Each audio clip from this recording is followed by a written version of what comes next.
Topic 9, Section 3 notes, successes and setbacks in the civil rights movement. So we have three objectives covered today. First, explain the significance of the Freedom Summer, the March on Selma, and why violence erupted in some American cities in the 1960s. Compare and contrast the goals and approaches taken by African American leaders to expand political and economic opportunities.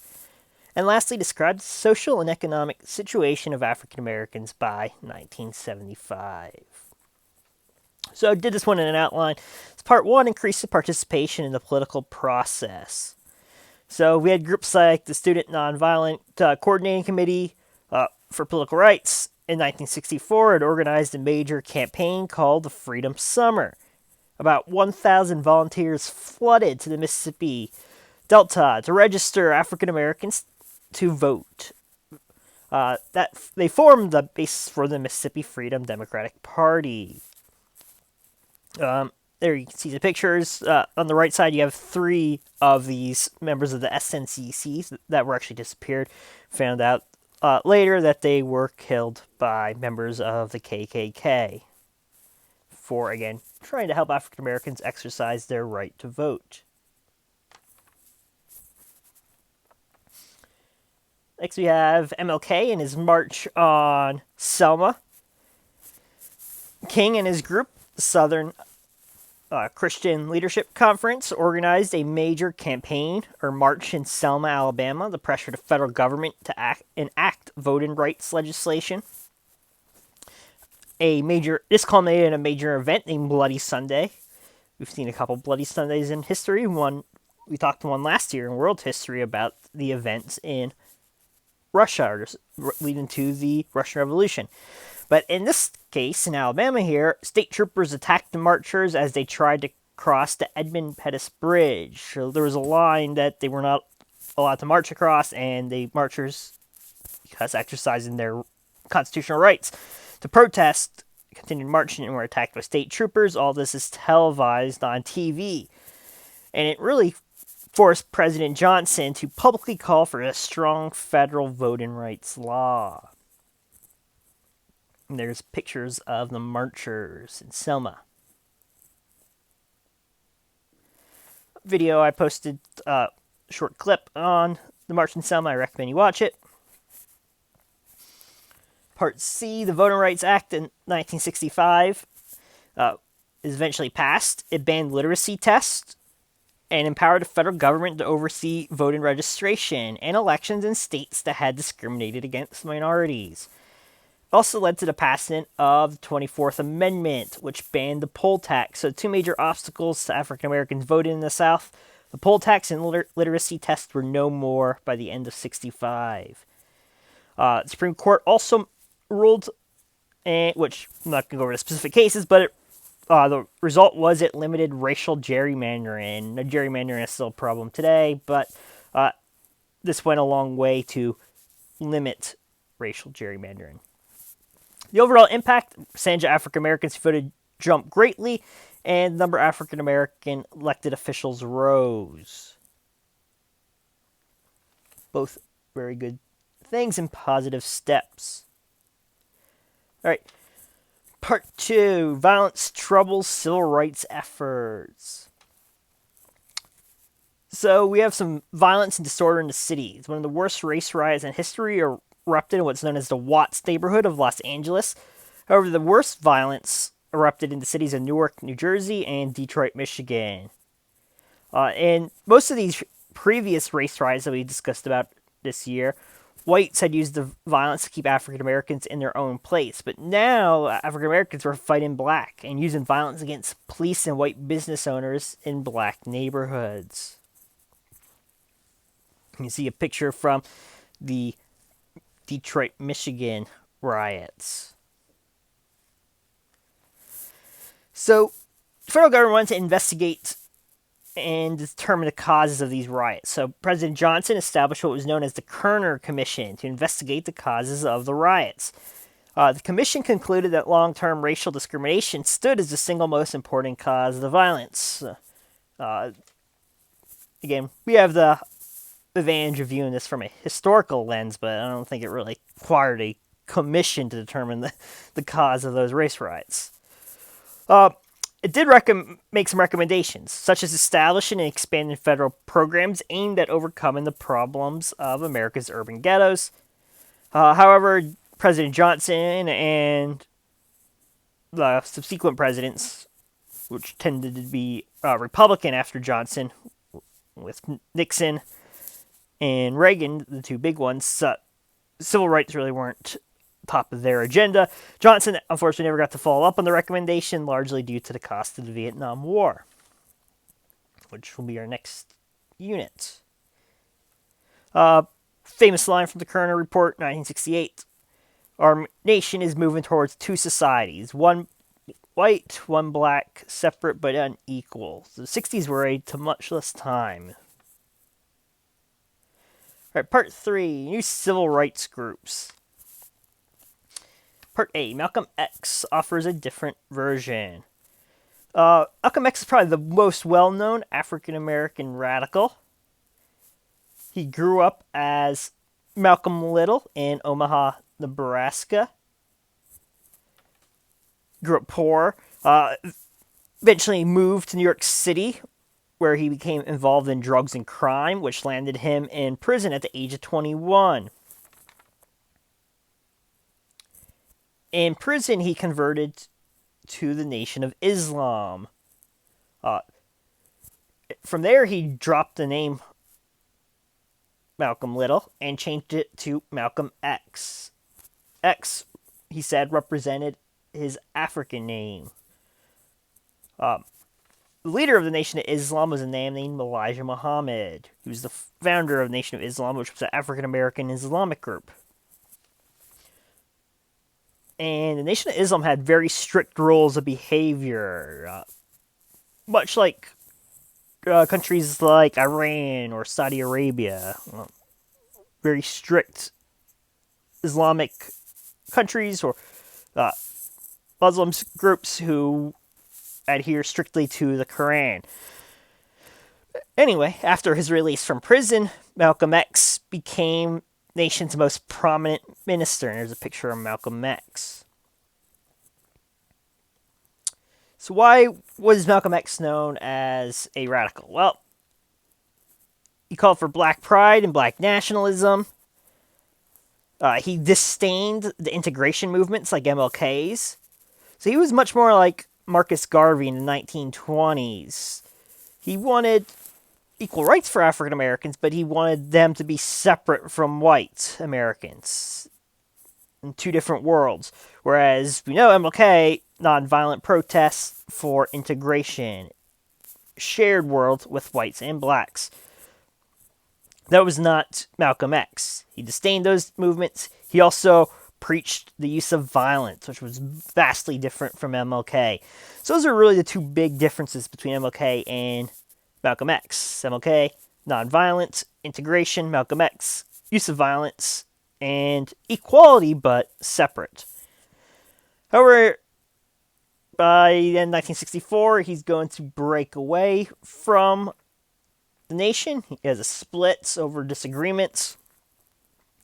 And he's going to make a pilgrimage to Mecca. He's going to remain Muslim, so he makes the pilgrimage to Mecca, which is one of the 5 pillars, most holy site in Islam.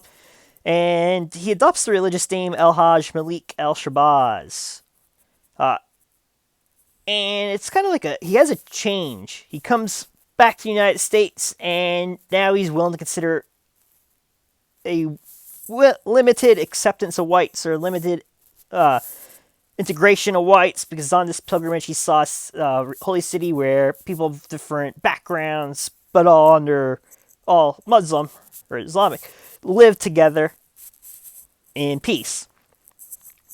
In 1965, he was shot and killed by 3 members of the Nation of Islam, mainly over breaking from the group and then speaking ill of the group. A couple of videos on Malcolm X I highly recommend watching it. He's actually one of the, if not the smartest individual in the whole civil rights movement. If you listen to him, very articulate, made some very interesting, intelligent points. So these videos are worth watching on Malcolm X. I posted on the class page. All right. Part B, the Black Power movement. Many young African Americans saw themselves as heirs of Malcolm X and really took his assassination quite hard and began to move away from the principle of nonviolence. In 1966, SNCC leader Stokely Carmichael coined the term Black Power. He said Black Power meant African Americans should collectively use their economic and political muscle to gain equality. He didn't necessarily mean in the use of violence, because they were kind of viewed as descendants of Malcolm X. White Americans believed it meant black violence. So the idea of Black Power scared many white Americans in the 1960s. And there's Stokely Carmichael speaking about Black Power. Part C, this also led to a new group known as the Black Panthers. Huey Newton and Bobby Seale formed the Black Panther Party in Oakland, California. It became a symbol of young militant African Americans, and they really gained notoriety when they entered the state capitol building of California in Sacramento with carrying shotguns and wearing leather jackets. So a lot of people were scared of the Black Panthers.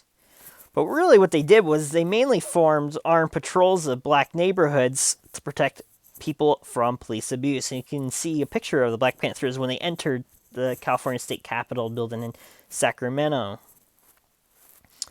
The Panther style appealed to many young African Americans who began to wear their hair in afros and refer to themselves as black. Prior to really the Black Panthers movement, African Americans really didn't refer to themselves as black. Referred to themselves as Negroes, not black. So that was a big change with the Black Panther movement. All right.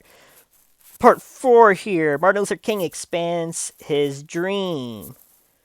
All right. Unfortunately for Martin Luther King, he will be assassinated. After he announced his plans for a massive poor people's campaign to address economic inequality in America.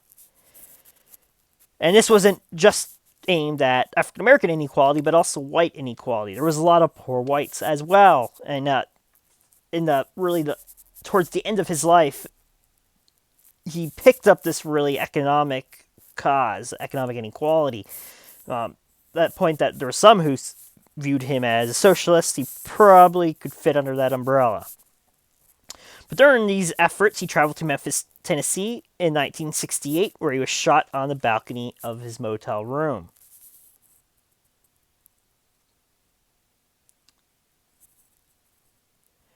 James Earl Ray, a white ex-convict, was eventually charged with the murder.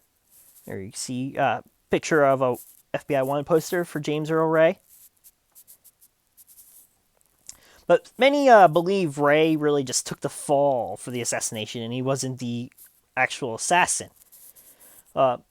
King's wife and children believe it was a conspiracy till this day, his surviving children. In 1999, a civil jury, I should say, mixed of whites and blacks, found it was a conspiracy in civil courts. In 1979, a select committee in Congress ruled conspiracy and that Ray was unlikely to be the lone assassin. But they also ruled that no FBI or CIA involvements. So we'll probably never know who actually killed MLK. Both civil jury and Senate or a Congressional Select Committee ruled it was a conspiracy to kill him. Conspiracy by who? We don't know. But they both ruled that James Earl Ray was the unlikely lone assassin, and he was really the fall guy. He has said he was not the shooter. Not getting really into conspiracies. The big conspiracy was that it was the FBI under J. Edgar Hoover, who had a lot of dust-ups with MLK throughout his life and was especially concerned with King's turn towards the end of his life, as I said, he started to address economic inequality. The conspiracy goes that Hoover then viewed him as a socialist or communist and had him taken out. But highly unlikely, but unfortunately we probably will never know what exactly happened. So there's a short video on MLK's assassination. Right after MLK is assassinated, Robert F. Kennedy, or Bobby Kennedy, the brother and Attorney General under John F. Kennedy, he's given a campaign speech for president in Indianapolis, Indiana, when he hears of King's death. He stopped his campaign speech to give the audience the sad news. He implored Americans to honor King's memory by replacing their anger with compassion and love. And despite his message, riots broke out in hundreds of cities across the country. So Bobby Kennedy, was in all likelihood going to be the next Democratic candidate for president, and he would have faced off against Richard Nixon, whom he probably would have won. Bobby Kennedy was extremely, extremely popular in the late 1960s, and especially 68 when he was running for the Democratic nomination. Personally, personal kind of political hero to me, I recommend reading his Chris Matthews' book about Bobby Kennedy. He was really even compared to his brother, a really good man who wanted to do what was right. So it's so sad that 2 months later, after he just won the California primary, basically ensuring that he was going to be the Democratic nominee for president, his own life was cut short by an assassin named Sirhan Sirhan.